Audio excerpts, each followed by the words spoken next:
Bom, pessoal, hoje, dia 10 de maio de 2017, eu ia colocar um outro vídeo no ar, mas eu resolvi gravar, porque quando eu estava vindo para o escritório, eu vi uma reportagem muito bacana, contando uma série de coisas, um repórter super imparcial, ele se colocando de uma forma muito imparcial, o que eu acho muito legal. E ele se referiu a uma matéria do UOL, onde foi colocado um trecho, foi mencionado um trecho de uma gravação que ocorreu entre o senador Jorge Viana, que é do PT do Acre, e o Teixeira, que é o advogado do Lula, né? E hoje, todo mundo sabe, é o dia que o Lula vai ser ouvido. Então eu peguei esse trecho dessa gravação, coloquei aqui. Eu queria colocar um pouco para vocês, só para vocês ouvirem e refletirem, por que muitas vezes eu me coloco de uma forma descrédula do Brasil. Quem está falando é um senador. Eu entendo que o Teixeira, o advogado do Lula, ele está fazendo o trabalho dele, né? Ele tem que defender o cliente dele. Eu sempre tentei me colocar de uma forma muito profissional nos meus casos. Eu defendo o cliente até o momento em que eu acredito que aquilo ali é o justo, é o correto. Então, se ele cometeu algum erro, ele vai reparar esse erro. Eu sempre deixo muito claro isso para o cliente. Eu não vou dizer que você é inocente de uma situação quando eu sei que você não é. Eu vou tentar demonstrar para o juiz, para o promotor ou para quem quer que seja, que você cometeu aquele ato, mas não da forma que a pessoa está contando, dessa outra forma aqui. Eu vou tentar adequar a realidade e não distorcer e criar uma situação de que não é tudo fruto da sua imaginação. Muita gente acredita que o Lula não fez absolutamente nada de errado, né? Mas eu não estou aqui para julgá-lo. Quem está lá para julgá-lo é o Sérgio Moro. Mas eu me questiono muito mesmo, porque eu sei o quanto eu estudei, eu sei o quanto eu trabalhei na minha vida, eu sei o quanto puxaram meu tapete, eu sei o quanto eu paguei de imposto, quanto eu pago de imposto, porque eu ainda tenho negócios no Brasil. Eu tenho alguns imóveis que estão alugados no Brasil, eu sei o quanto eu pago de imposto sobre o aluguel. Eu sei o quanto eu pago de imposto de renda, eu sei quantas vezes passei noites em claro, porque eu tinha que demitir um funcionário e eu sabia que eu tinha que pagar a multa, a indenização e tudo mais, porque era um funcionário que estava me roubando. Eu sei o quanto eu tive que dar mais do que o meu melhor para manter a minha empresa ativa. Eu sei quantas vezes eu tive que passar noites trabalhando, porque se eu contratasse mais uma pessoa para dentro da empresa para me ajudar, o custo dela não seria R$2.000, falando no número, seria 4.200. Eu sei o que eu passei no Brasil para conseguir um pouco. Então eu fico me questionando muito mesmo. Lógico que a história do Lula, se a gente tirasse essa parte de sujeira e corrupção, seria uma história muito legal, né? Um metalúrgico que cresceu na vida e se tornou presidente da República. Mas a gente vê em outros países presidentes que se tornaram realmente presidentes e que países de primeiro mundo, e os caras não têm esse mega patrimônio. Não tem a história do o triplex é meu, é seu, não é seu, o dinheiro que foi, o dinheiro que não foi, o filho que trabalhava no zoológico, de repente é um dos caras mais ricos do Brasil. Você acreditaria nessa história se fosse com o seu vizinho? Você acreditaria nessa história se fosse com você mesmo? É muito difícil da gente entender que não houve nenhum tipo de corrupção com ele. Eu não sabia de nada. Vamos imaginar que ele não soubesse de nada mesmo, que ele fosse um presidente absolutamente ausente, que não soubesse de absolutamente nada do que estava acontecendo embaixo do nariz dele. Mas explica todo o resto, dos filhos, das viagens, das obras de arte que foram achadas no cofre, das coisas, patrimônio público. Meu pai dizia uma coisa que me fez pensar muito, a vida inteira. Meu pai dizia: o céu não é o limite. As pessoas vão te dizer que o céu é o limite, mas o céu não é o limite. O limite é a nuvem, porque o céu é de Deus. E o dia que você se achar Deus, Deus vai te jogar no chão para te mostrar que você não é nada. Às vezes as pessoas acreditam tanto no seu próprio ego, na sua própria vaidade, na sua própria certeza de que eles são onipotentes, que Deus bota o pé deles no chão. Então a gente tem que sempre ter consciência de que nós temos um limite na nossa vida e que aquele limite é o nosso referencial. Não existe essa história de eu sou o máximo, o mega potente do mundo. Vejam Eike Batista, né? Um dos caras, em 3 anos eu vou ser o mais rico do mundo. Deus colocou o pezinho dele no chão de novo. A vida não é assim. E as pessoas acreditam no que elas querem, na conveniência do que elas querem. É política de sustento que vocês querem no Brasil? Hoje é um bom dia para se manifestar a favor do Lula. É continuar as coisas como elas estão, o jeitinho, a corrupção, o mundo da fantasia, onde vamos gastar o que não temos para sustentar aqueles muitos pobres de espírito, não pobres financeiros, mas pobres de espírito, porque muitas pessoas ali que pegam os bolsas, o dinheiro e tudo mais, não precisam. Em troco de um caos, em troco de uma classe média quebrando, baixando o padrão. Isso eu falo desde o dia que o Lula foi, no primeiro dia de presidência do Lula. Algumas medidas que ele tomou, e algumas pessoas vão lembrar, eu com 42 anos lembro muito bem, eu fiz uma palestra, e eu falei nessa palestra, o Lula, ele não está subindo a classe baixa, ele está baixando a classe média. Isso é só uma ilusão de ótica. Ele não está trazendo o pobre para cima, ele está trazendo o médio para baixo. Essa classe está sustentando a de baixo. Ele não está diminuindo a base de classe baixa. Ele está ampliando a classe de classe média baixa. Isso é péssimo para um país porque você não gera riqueza. Os altos vão continuar no alto. Um ou outro vão se perder ali, mas são pouquíssimos. É a classe média alta que desceu. Muita gente empobreceu. Muita gente deixou de ter aquele padrão que tinha para entrar nessa política de sustento. Eu vou mostrar esse áudio para vocês.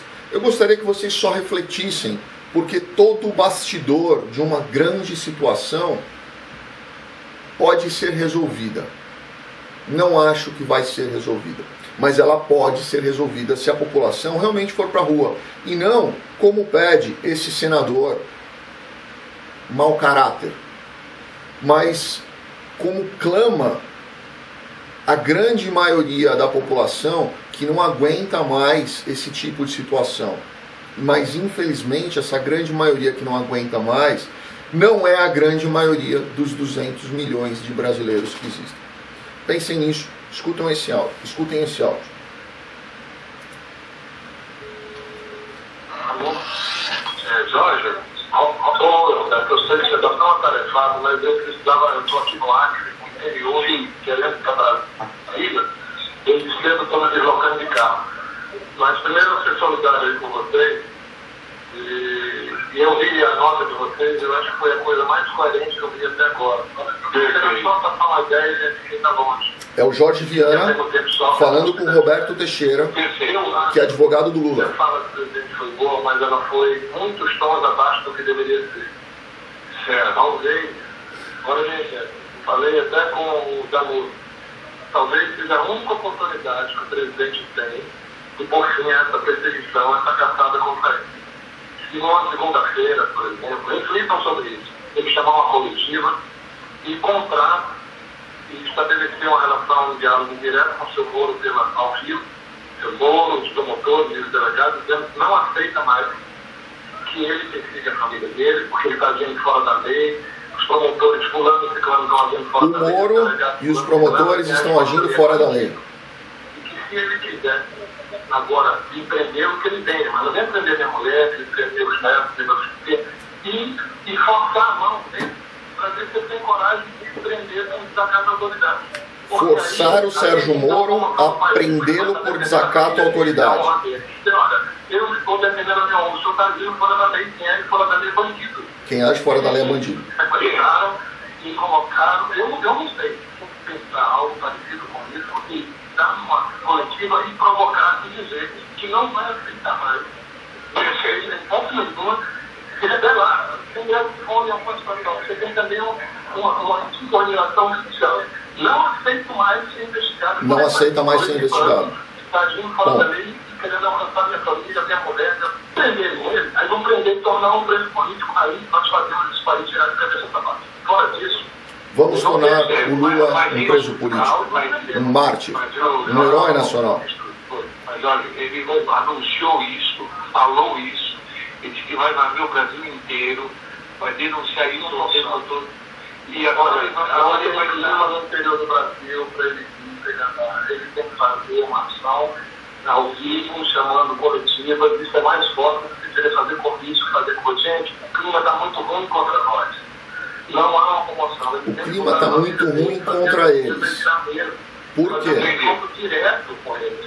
Se não fizer isso agora, não tem clima para andar no Brasil. Não tem clima para andar no Brasil mais.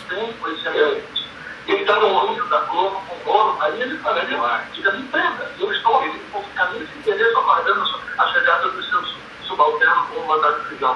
Se ele prender um ou outro preso de uma vítima, se não prender, ele também tem que virar o jogo agora. O negócio de andar de falar, isso não vai funcionar.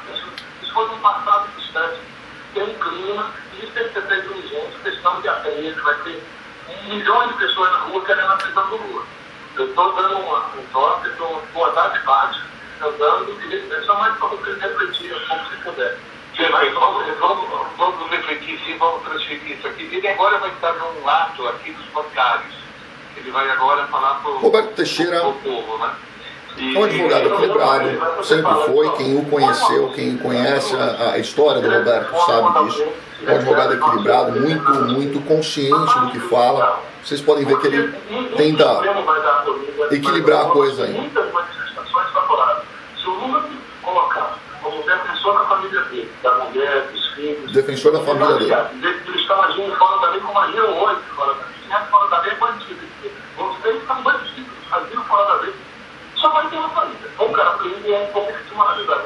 Não aceito mais. Se o judiciário... Ou seja, ou o Moro prende o Lula por desacato à autoridade, ou ele fica desmoralizado. Delegado da Polícia Federal, esse moscado, ele afirmar que fez uma... Bom, era isso que eu queria mostrar para vocês. Eu tenho certeza que aqui no canal a gente tem 40 e poucos mil inscritos. Eu não fico acompanhando muito isso porque eu prefiro não crescer gigantescamente, mas crescer com uma base mais sólida e ter pessoas que realmente têm uma capacidade de entender, de raciocinar, de pensar, de avaliar a situação como um todo. Então eu tenho certeza que as pessoas aqui vão ter a capacidade de ouvir esse áudio, esse vídeo de hoje, inclusive com a chamada nova que nós fizemos, que a partir de hoje nós vamos colocar essa chamada para uma série de situações que realmente são importantes, que são notícias importantes. Tem muita coisa acontecendo lá na Coreia, a gente recebeu alguns materiais que eu estou criando, eu quero contar um pouco mais para vocês dos reflexos econômicos dessa pseudo-guerra na Coreia. Isso só pelo fato de mandar um porta-aviões para lá já deu uma explosão na economia gigantesca, né? E eu quero começar a ensinar vocês a olharem esses pequenos detalhes das movimentações no mundo, que o quanto isso tem importância e reflexo positivo e positivo e negativo na economia de alguns países no mundo. Alguns se beneficiam, outros têm prejuízos, alguns investem, outros se retraem, as economias crescem ou se retraem de acordo com algumas movimentações. Eu quero começar a passar isso para vocês. Bom, pessoal, é isso. Que hoje Deus nos ilumine, Deus ilumine a todos nessa audiência e que as coisas fluam da melhor forma possível para o Brasil. Não para um, não para outro, não para vaidade, não para o desafio, para a arrogância, mas que as pessoas ali saibam conduzir para o melhor caminho para o Brasil, porque o povo já está bem judiado, bem cansado de tudo isso que vem se passando. Nível de emprego, é ilusão essa história, já se criou, nesse mês foram mais 20 mil vagas, eu tinha colocado que foram 3 milhões, na verdade assim, já existiam os outros, foram 3 milhões de novos desempregados, hoje fala-se quase 20 milhões, números oficiais, né? 10% das pessoas da população, mas aí a gente tem os velhos, os aposentados e as crianças, então esse número da população realmente ativa, que tem capacidade de trabalhar, é muito grande, não é 10%, é quase 30%, é um número muito grande, quando ele é equiparado à população realmente ativa, tirando os velhos, os aposentados, as crianças e os incapazes. O número é muito grande, né? Alguma coisa muito errada está acontecendo. Eu optei por sair do Brasil, criar meu filho num outro lugar, porque eu vi que realmente não seria muito fácil essas mudanças, mas eu peço a Deus todos os dias que elas aconteçam. Fiquem com Deus. Obrigado. Boa semana para vocês.